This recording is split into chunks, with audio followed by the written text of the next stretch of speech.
tarde. Hoje nós vamos começar a nossa aula. Aí isso eu já fiz um pequeno mapa mental, já entreguei para vocês o material, né, cada um de vocês, que vocês possam estar seguindo, se desejar escrever alguma coisinha a mais ou a menos, vocês colocam aí, tá certo? Hoje nós vamos estar trabalhando sobre o quê? Sobre, tá até aqui, mas eu não vou dizer ainda direitinho. Vamos fazer uma pergunta para vocês. O que vocês acham que está andando dentro do fio de cobre quando a gente acende uma lâmpada ou quando a gente conecta o nosso carregador do celular na tomada? O que a gente acha que está passando pelo mar? Aí vocês podem estar respondendo: ah, professor, é eletricidade ou é corrente elétrica. Não é isso? Então é aqui hoje que nós vamos responder essa pergunta. O que está andando dentro do fio de cobre? Tá certo? Aí aqui a gente pode observar. Os fios, eles são matéria. E matéria é tudo aquilo que? Matéria é formada de quê? De átomos. E todos os átomos possuem o quê? O que a gente pode lembrar que os átomos têm? Os átomos têm. Dentro tem uma parte chamada núcleo, onde esse núcleo nós temos o quê? Os prótons e os nêutrons. E os elétrons girando ao seu redor. Lembrando que na última camada de valência, geralmente os elétrons estão livres. Ó. Aqui é como se eu tivesse criado esse fiozinho condutor. Tudo bem? Eu ampliei aqui. Como é que está o movimento dos elétrons? Aqui nós estamos vendo que os elétrons estão desordenados. O movimento deles é desordenado.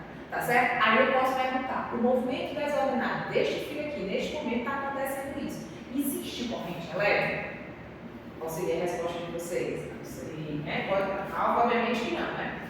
Mas aí a gente vai assim: professor, como é que faz para gerar corrente elétrica? A gente precisa ter o quê? Um campo elétrico. O campo elétrico é que é responsável por ordenar, ou seja, a movimentação dos elétrons, eles vão ficar o quê? Mais organizados. E essa organização de elétrons é que vai existir uma corrente elétrica. Por exemplo, aqui no nosso desenho. Mas como é que eu faço para gerar uma corrente elétrica? Eu vou precisar de fios condutores, eu vou precisar de uma pilha, né? Isso automaticamente, como é que eu vou gerar essa corrente elétrica? Eu vou pegar a pilha e colocar os fios condutores. Quando eu faço isso, o que o campo elétrico faz? Ele vai fazer uma organização do movimento dos elétrons. Essa organização do movimento dos elétrons, ou seja, esse movimento ordenado de elétrons, é que a gente vai chamar de corrente elétrica.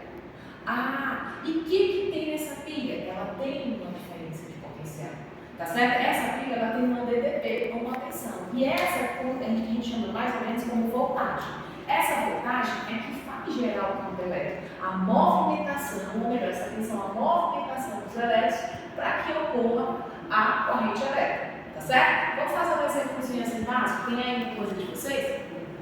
De vocês aí? Um experimentozinho básico. Tá aqui o experimento. Aqui nós temos uma pequena bateria. Essa daqui é diferente, né, de vocês, daquela pilhazinha normal, ela tem geralmente 9 volts, certo? E aqui nós temos o quê? Fio condutores, um pequeno LED, tirado de brinquedo de criança, certo? O que aqui, nesse momento, nós temos um movimento desordenado, tá certo? Quando a gente o quê? Coloca, né, em contato com os polos de uma pilha, a gente vai ter aqui, só um instante, porque às vezes dá certo, não dá. Aqui, ó. A gente prova aqui que existe o quê? A geração de uma corrente elétrica, tá certo? O campo, o movimento que está passando por aqui da pilha para os condutores, está ocorrendo o quê? Um movimento ordenado de elétrons, ou seja, a corrente elétrica. Isso aqui a gente faz, depois vocês vão ver direitinho fazendo com vocês em casa, né? Isso depois em dúvidas, a gente vê. Aqui eu fiz só um básico, tudo bem? Estão entendendo alguma dúvida? Por favor, vamos ver aí, tá bom? Aí aqui agora, continuando os nossos aspectos sobre a corrente elétrica, nós temos o sentido da corrente. Nós temos dois sentidos de corrente. Nós temos o sentido real e o convencional. O sentido real da corrente, geralmente, como é que é o fluxo de elétrons dentro de um circuito elétrico? Geralmente é do quê? Do polo negativo para o polo positivo. Mas pelo presente, vocês estão vendo ao contrário. Vocês estão vendo que a corrente elétrica está fluindo do polo positivo para o polo negativo. Então, o sentido real da corrente elétrica, ela flui do polo negativo para o positivo, mas convencionou-se para trabalhar com cálculos e para trabalhar com a formação dos circuitos, demonstração dos circuitos, a gente convencionou-se colocar, né, isso quis colocar o fluxo de elétrons saindo do polo positivo para o polo negativo. Então, toda vez que a gente estiver trabalhando com corrente elétrica, a gente vai estar sempre utilizando esse sentido. Tudo bem? Continuando, nós temos o quê? Intensidade da corrente elétrica. Como é que a gente trabalha com a intensidade da corrente elétrica? O que seria intensidade? É a quantidade de cargas, né? De cargas elétricas que passam por um pedaço do fio em determinado tempo. E a fórmula matemática que a gente utiliza para isso é essa: I é igual a ΔQ sobre ΔT. Lembrando, né, isso que a gente vai ver aqui, que o Izinho se chama corrente. E a corrente é dada em ampere. O ΔQ, a gente tem a carga, que é dada em coulomb, e o ΔT, que é o tempo em cada segundo. Então a gente vai calcular quantas cargas elétricas passam por um pedacinho do fio em um determinado tempo. Mas lembrando da fórmula que a gente já trabalhou nos meses passados, que a gente lembra que a carga é o quê? O número de elétrons multiplicado pelo valorzinho de um elétron, que o valor, a carga de um elétron. Quanto é que vai? 1,6 vezes 10 elevado a menos 19. Então a gente pode estar juntando as duas dependendo do cálculo. Aqui, conforme tem na folha de vocês, tem dois exemplos aí, um básico e um mais complicado que a gente pode estar colocando as duas aí, o uso das duas. Porque a gente sabe que a gente faz prova de Enem geralmente elas têm, né, isso ela tem uma base a gente tem que ter uma base, tá bom? Aí aqui é o exemplo 1, pela seção transversal de um fio condutor passa uma carga de 30 coulomb a cada 5 segundos. Determine a intensidade da corrente elétrica. Aí a fórmula matemática para a corrente elétrica a gente sabe que é o quê? ΔQ sobre ΔT. Aí eu tenho que a carga vai dar um coulomb, tá aqui ó, 30 coulombs dividido pelo tempo, o ΔT, é 5 segundos. Quanto é 30 dividido por 5? Nós temos o quê? 6 amperes. Esse aqui é um exemplo básico. Agora vamos para um exemplo um pouquinho mais complicado. Através da seção transversal do fio, passam 25 vezes 10 elevado a 19 elétrons. Falou de elétrons. A cada 5 segundos. Sendo que o valor do E é 1,6 vezes 10 elevado a menos 19, determine a intensidade da corrente desse condutor. Quer saber quem é o valor do I. Mas para eu calcular o valor do I, eu preciso saber o valor da carga. E aí a gente não tem. Aí o que eu vou fazer primeiro? Utilizar aquela fórmulazinha, ó, Q igual a I vezes 0. O Qzinho seria o número de elétrons, que a gente já marcou aqui, ó. 25 vezes 10 elevado a 19, multiplicado pelo valor da carga elementar. Qual é o valor da carga elementar? 1,6 vezes 10 elevado a menos 19. Aqui, ó. Certo? O que a gente faz aqui? Eu não sei responder porque tem esse monte de potência de 10. Mas observando, eu tenho uma positiva e uma negativa. O que a gente faz? Corta. Fica só a multiplicação de 25,1,6. O que é que você vai ter? Carga é igual 25 vezes 1,6. Fazendo esse cálculo, a gente encontra 40 coulomb. Mas ele não quer isso, ele quer o valor da corrente. Onde é que eu faço para conseguir o valor da corrente? Aí eu vou usar a outra fórmula, né, que é o ΔQ, o Izinho é o ΔT sobre ΔT. Aí a gente olha o quê? Carga, 40 dividido pelo tempo. Qual foi o tempo que ele deu? 5 segundos. Aí a gente faz apenas essa divisão e encontra a corrente. 40 dividido por 5, nós temos o valor de 8 amperes. Tudo bem? Alguma dúvida? Fui muito rápido, às vezes a gente fala rápido demais, vocês não entendem, qualquer coisa vocês vão dizendo. Continuando aos estudos das características da corrente elétrica, nós temos os tipos de corrente. Nós temos duas, a corrente contínua e a corrente alternada. E a gente utiliza as duas no nosso dia a dia. Por exemplo, a corrente contínua, já está observando aqui que ela é o quê? Essa daqui. Essa aqui a gente chama de CC, corrente contínua. O fluxo de elétron na corrente contínua, ela é o quê? Ela tem o mesmo sentido. Não é isso? Os fluxos de elétrons têm uma única direção. E aí, se elas têm uma única direção, a tensão, que é a voltagem, ela se encontra o quê? Estável. Tá certo? Já a corrente alternada, que é essa de preto que vocês podem estar observando, também identificada por CA, que é corrente alternada. O que ela significa, essa corrente alternada? Ela significa, né, que há uma modificação constante do que? Do fluxo de elétrons. A polaridade desse fluxo de elétrons vai o quê? Modificando por segundo. Uma hora ela está positiva, outra hora ela está negativa. Por segundo. Onde é que a gente acha essa corrente alternada? A gente utiliza o quê? Nas linhas de transmissão. Tá certo? As linhas de transmissão que chegam para chegar na casa da gente é utilizando a corrente alternada. Já os nossos elementos digitais, os componentes digitais que a gente utiliza, ele precisa de uma estabilidade.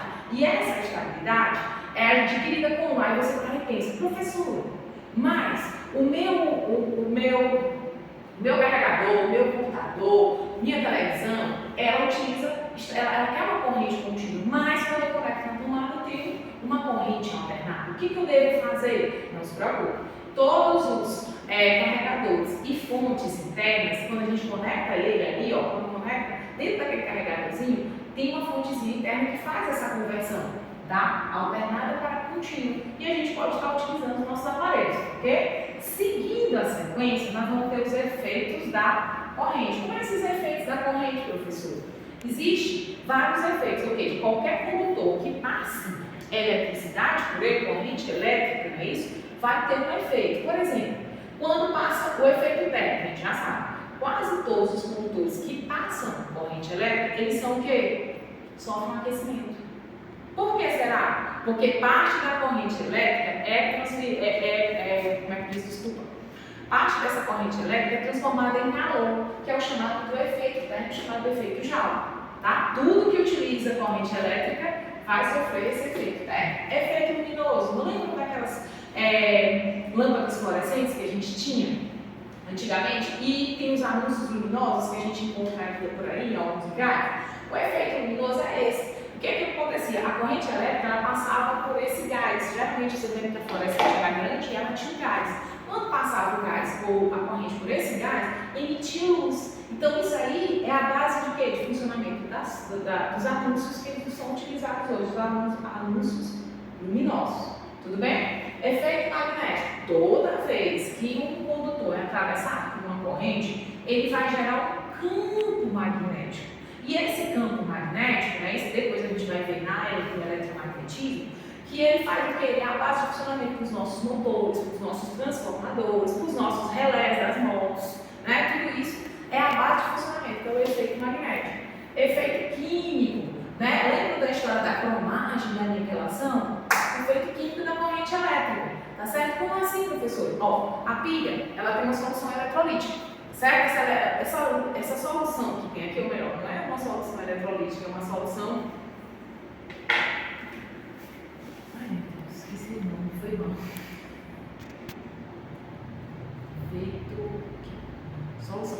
É uma solução eletrolítica, ela sofre a decomposição, né? Ela sofre a eletrólise quando passa uma corrente elétrica, tá certo? Aí é que a gente pode cromar as partes, fazer a cromagem e a aniquilação de algumas peças de metais, que geralmente são utilizadas aonde? Nos carros, geralmente tem peças cromadas, na moto também, certo? E o efeito fisiológico, esse aqui eu queria conversar muito com vocês. Efeito fisiológico, vocês estão entendendo? Uma dúvida, vamos dizendo, por favor, às vezes eu falo muito rápido. Efeito fisiológico, nós temos a questão do... quando uma corrente elétrica passa pelo corpo humano, a gente sente o quê? Um efeito doloroso, mas também existe uma contração muscular. Por isso que o choque elétrico é muito perigoso. Como assim uma contração muscular? Contração muscular, o músculo ele se contrai, ele para. Então, na hora, muito cuidado na hora de casa, na hora do carregador, na hora de estar trocando uma lâmpada, muito cuidado nessa hora. Às vezes a gente não vai desligar lá a chave de segurança do computador e vai fazer a música. E o que acontece? Por que a gente fica preso? Quando a gente fica preso, às vezes a pessoa toma por conta da contração do músculo, tá certo? Essa contração do músculo faz a gente ficar parado e ficar sofrendo, não é isso? O choque elétrico. Então o que faz? Vai lá na caixa de luz, tem um disjuntorzinho, que eu vou chamar aquela chavezinha, você aperta e desliga a luz da casa, que já ajuda demais. É a melhor coisa possível. E continuando, nós temos a resistência elétrica, não é isso? O que seria a resistência elétrica? O nosso efeito técnico que é Joule. O que é a resistência elétrica? É uma oposição da passagem da corrente elétrica, tá certo? O fluxo de elétrons ocorre o quê? Todo condutor, ele quer a resistência ela vai fazer com que os elétrons tenham uma maior resistência a passar pelo fio condutor. Tudo bem?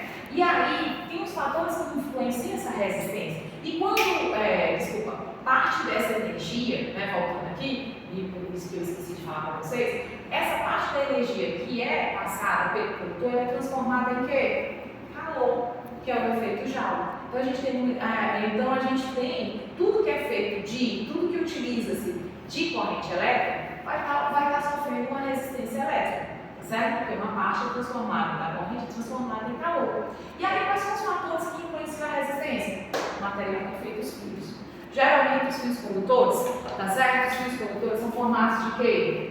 De fio de cobre. Por quê? Porque o cobre é um bom, ele deixa passar, tem uma baixa resistência. O ouro seria melhor, mas o ouro se tornaria mais caro. Mas ali os elementos isolantes, como os elementos isolantes, como a borracha e o vidro, não tem uma maior resistência à passagem. Comprimento, quanto mais longo o fio for, maior resistência à passagem.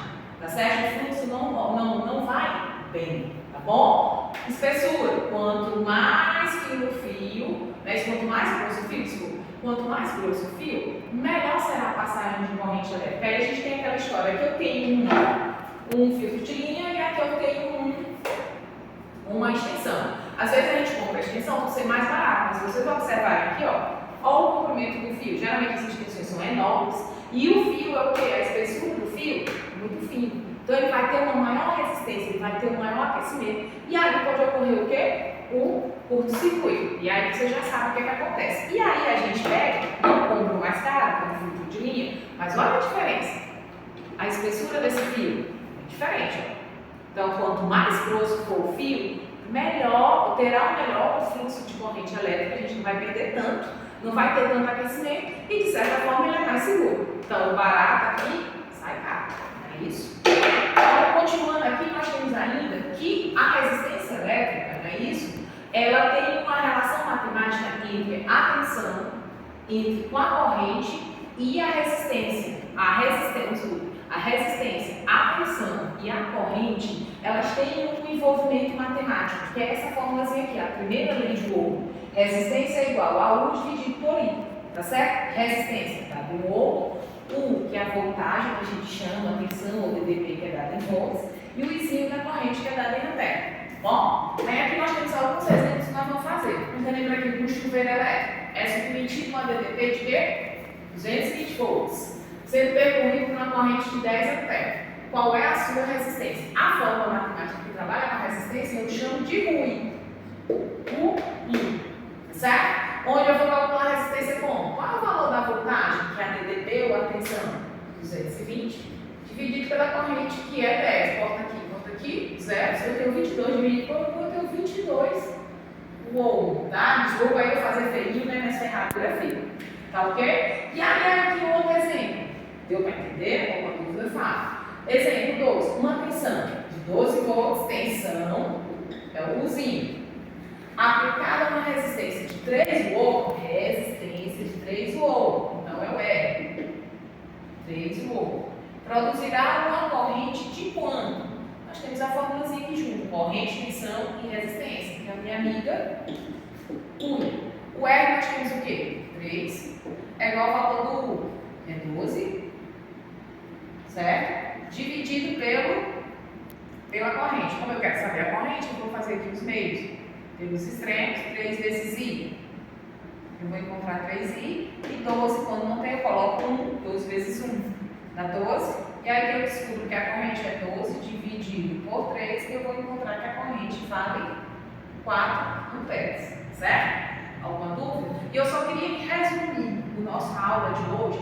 É que a tensão, que é a pilha, ela faz a corrente, os elétrons se moverem. A corrente elétrica é um movimento ordenado de elétrons. E a nossa resistência é a dificuldade, né, dos elétrons se locomoverem. E todas essas três juntos, corrente, tensão e resistência, fazem parte dos nossos circuitos elétricos que nós utilizamos no nosso dia a dia. Então, elas são as três mais importantes para a formação de todos os circuitos que a gente conhece. Então, terminando a nossa aula de hoje, eu agradeço muito. E aí, na próxima aula, a gente vai corrigir, né, a atividade, vamos ver como é que vocês fizeram a montagem do experimento de vocês e espero que vocês tenham entendido. Mas qualquer dúvida, nós estamos aqui e tiraremos na próxima aula. Muito obrigada.